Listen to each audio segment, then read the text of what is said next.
Shalom, Z comme zone. Comment passer de sa zone de confort à sa zone de croissance personnelle? En 1855, un entrepreneur dont vous connaissez bien les produits s'installe à Columbus, en Géorgie. Botaniste de formation, il établit un petit business de produits médicaux qu'il distribue à travers quelques pharmacies. Le business fonctionne et notre entrepreneur va rester dans sa zone de confort pendant 5 ans, 10 ans, 20 ans et même 30 ans. Mais voilà qu'en 1885, à l'âge de 55 ans, il contracte une addiction à la morphine à cause d'une blessure antérieure.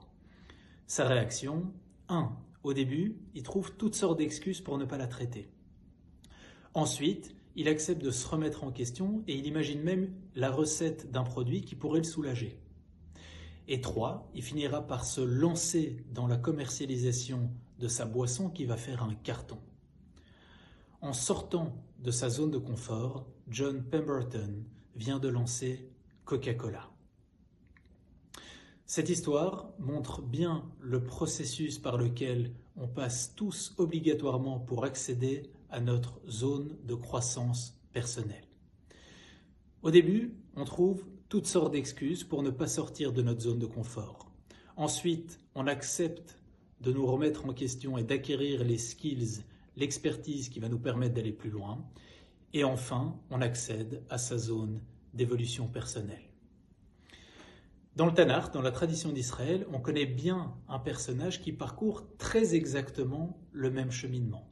Yona ben Amittai.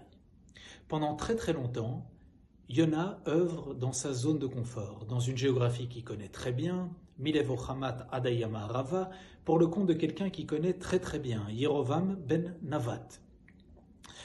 Jusqu'au jour où on va lui demander quelque chose d'un petit peu différent, de partir en mission spéciale à Nineveh.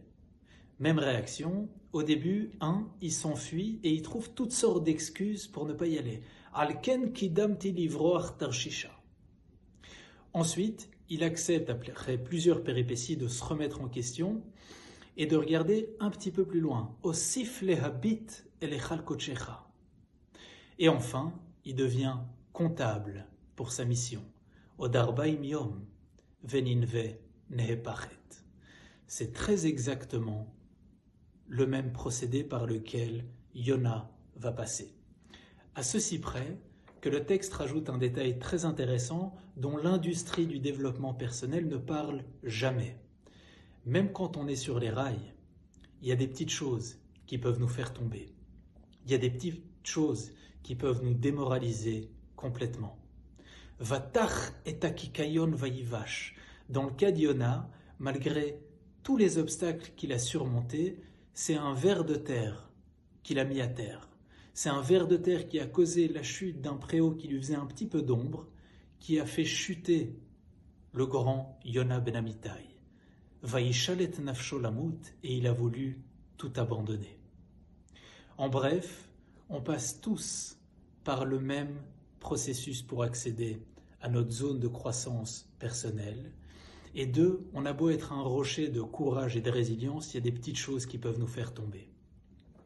Du coup, et c'est par là qu'on terminera, la grande question, c'est pas tant comment accéder à cette zone de croissance personnelle, mais comment s'y maintenir coûte que coûte. Eh bien, une bonne manière consiste à s'imposer systématiquement des objectifs qui sont en constante évolution. Prenons un exemple, le sport, mais c'est valable pour toutes les catégories de vie. Si vous voulez compléter par exemple une course de 200 km ou de 50 ou de 20, ça n'a aucune importance. Vous allez vous fixer des objectifs croissants qui vont monter chaque mois.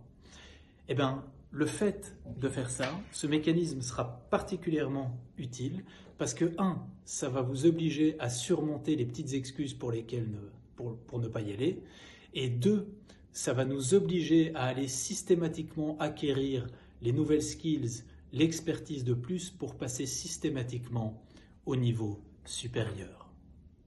Et vous, quels objectifs vous allez vous imposer pour les mois à venir pour vous maintenir dans cette zone de croissance personnelle? Kol Tov.